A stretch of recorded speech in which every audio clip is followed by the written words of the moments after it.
VP Sara pinasalamatan lahat ng sumuporta para mapalaya sina Badoy at ka Eric Celiz. Nagpasalamat si Vice President Sara Duterte sa lahat ng sumuporta at nakiisa kina SMNI host Lorraine Badoy at Jeffrey Celiz. Matatanda ang ipinag-utos na makulong sa kamara sina Badoy at Celis matapos silang ma-cite in contempt sa pagdinig ng Committee on Legislative Franchises noong Disyembre 5. Kahanga-hanga ang tapang at tatag na ipinamalas nina Dr. Badoy at ka Eric para ipaglaban ang ating karapatan at itaguyod ang ating saligang batas. Simbolo sila ng isang bayan na naninindigan ng tama at naninindigan para sa tama, pahayag ni VP Duterte.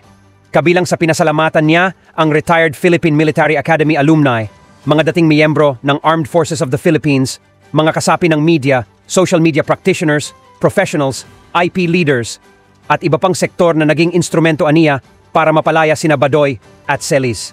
Assalamualaikum. Thank you very much to all Filipinos who supported and joined the fight of Dr. Lorraine Badoy and Jeffrey Ka Eric Celiz. On December 5th, Dr. Badoy and Ka Eric were imprisoned in the House of Representatives after they stood up for our right to free expression and free press. It is amazing the courage and firmness that Dr. Badoy and K. Eric exerted to fight for our rights and promote our trust in law. They symbolize a nation that stands for what is right and stands for what is just. Dr. Badoy and Ka Eric first showed courage and loyalty to the nation as part of the Duterte administration's successful campaign against insurance terrorism under the National Task Force to End Local Communist Armed Conflict. We recognize the brave retired Philippine Military Academy alumni and former members of the Armed Forces of the Philippines who issued a bold call for the release of the two. The appeal of PMA alumni and AFP comrades is also a reminder of the importance of order, integrity, and good governance. Thank you very much also for the unification of the members of the media, social media practitioners, professionals, IP leaders, and other sectors that became instruments to free Dr. Badoy and K. Eric. There is power in a united nation for the advancement of our rights, for justice, truth, and to establish a peaceful and strong nation. Shukran.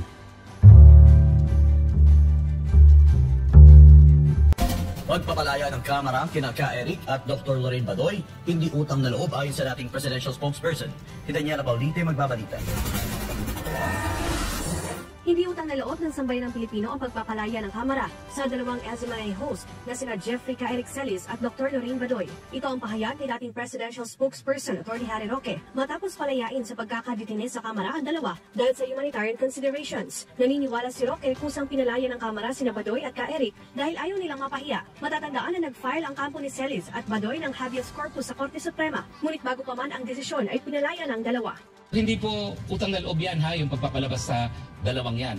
Hindi po yan dahil humanitarian grounds. Ang katotohanan, alam nila that there will be a day of reckoning. At alam nila na baka mapahiya ang kanilang Kamara de Representante. Bagamat pinalaya na sila sa Kamara, magpapatuloy naman ang petition for certiorari nila sa Korte Suprema para iprotesta ang mga araw na sila'y kinulong. Tuloy naman po yung kaso. Bakit po? Hindi lang po siya habeas corpus. Siya po ay certiorari. Kapag merong nagkaroon ng paglalabis sa kapangyarihan, kinakailangan magkaroon ng ganyang deklarasyon. Dahil paano mo naman ibabalik yung 7 araw na pinagkait sa kay Dr. Lorraine Badoy at kay Ka Eric? Hindi mo na po maibabalik yun 1 linggo po sa buhay ng tao na kinulong sila. Kinakailangan man lang magkaroon ng deklarasyon na iligal ang kanilang pagkakadetine. Naninindigan naman si Atty. Roque na maaaring mapanagot sa danyos ang mga nasa likod ng pagkakakulong nila Badoy at Ka Eric dahil sila ay umabusok sa karapatang pantao. Samantala, naninindigan din ang mga dating kasapi ng Philippine Army Academy na mayroong pagmamalabi sa kapangyarihan sa pagpapakulong kina Celiz at Badoy. Mababatid na isang manifesto ang nilagdaan ng mahigit 100 dating general para suportahan ang dalawa. Samantala, tunghayan natin ang panayam kina Ka Eric Celiz at Dr. Lorraine Badoy kasunod ng paglaya ng mga ito mula sa detention facility ng House of Representatives. NDF, you have no expectations. You just embrace it and you just jump. And we were very ready to spend our holidays here away from our family. We were very ready to do that. And that's very important kasi pinaglalaban natin dito ang ating bansa at ang mga anak natin. And siguro gusto kong magpasalamat sa ating mga kababayan na narinig ang boses ninyo, no? Kasi we're very clear that this is not about us. None of this is about just me and Eric. It's about our country, no? Yung pang-aabuso ng mga nasa kapangyarihan, napakadelikado nun sa isang demokrasya, lalo ang freedom of the press. Freedom of the press is where a lot of our freedoms rest on. In fact, where so many of our human rights rest on. So this is so important na ipaglaban ito. So maraming salamat sa mga kababayan natin na sinabayan tayo dito at yung ang mga even the PMA graduates who issued that statement, no? Also, but basically, what we've learned from this is what Eric just said, no? Ang kapangyarihan talaga ng isang bayan ay nanggagaling sa taong bayan. At yung ginawa namin dito ay pag-aalay sa isang bayan na talagang worthy na ipaglaban. So, paglaban natin at mahalin natin ang ating bansa because when you have congressmen like that who are abusive and arrogant and who flout the laws of the land and our constitutional rights, then our democracy is in grave danger. Naman sabi kanina, parang the reason ko ba't nag-grant is because nang nililis ka daw, apologetic daw yung parang information. Hindi siya nagsulat, ako nagsulat. I never, it was Eric. So, they came kasi to us and said that you have to write a letter of apology before we release you. No? And I said no to that. But Eric felt naman, okay, go ahead. Yung ginawa ko pong sulat, ang aking paghingi ng kapatawaran sa komitiba ng Kongreso ay hindi dahil ako'y nagtanong ng maling datos, sapagkat ang pagtatanong mali man o tama ang datos. Sa public expenditure sa karapatan ng mamamahayan at mamamayan, may source man o wala. That is very basic. At ang katungkulan na nasa pamahalaan at mga may kapangyarihan ay dapat maging transparent at accountable, hindi para maging persecutor ng mamamayan. Pangalawa, I said sorry. I apologize for my disrespectful behavior sa pagsigaw ko ng kangaroo court sa kanila, sapagkat yun ay burst of emotion sa panahon na nagpapaliwanag kami, binubusalan kami. Sa panahon na pinipaliwanag namin ang batas ng konstitusyon ay mas mataas kaysa Kongreso at sino mang nasa pamahalaan, hindi kami pinapakinggan. So para sa akin, I should be more professional in asserting my arguments, but in a situation kung saan nilulupig at binubusalan ka, kinagamitan ka ng weight na kapangyarihan, ay hindi po pwedeng makontrol mong emosyon mo. Kaya doon ako naghingi ng sorry. But I did not retract, I will not retract. Ang sinasabi ko ngayon sa inyong harap, na may source man wala ang mamamahayag, may sotolo man wala, ang dapat katungkulan ng Kongreso at ng lahat ng mamamayan, ang lahat na nasa pamahalaan, including the President, including the lowest official of the land, is to be transparent and accountable to the people. So ang pagtatanong ko po sa 1.8 billion na hindi fake news, yun ay pagtatanong.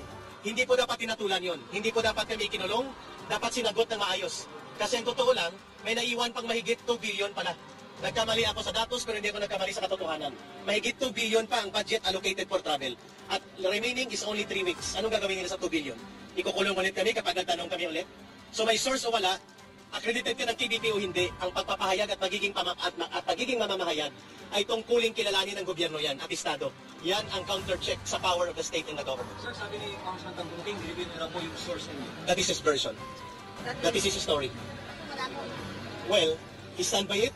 Kaya sabihin sa inyo, I will protect the source. Pero nilibig nyo nga po, sir, because of what you were Story niya yun. I did not reveal any names. So sabi niya, may ni-reveal na names. We talk about it. Sabi niya, in confidence, ay papakinggan niya ako. I did not expect na may sasabihin siyang mga bagay na maglalabag sa confidence na aming pag-uusap.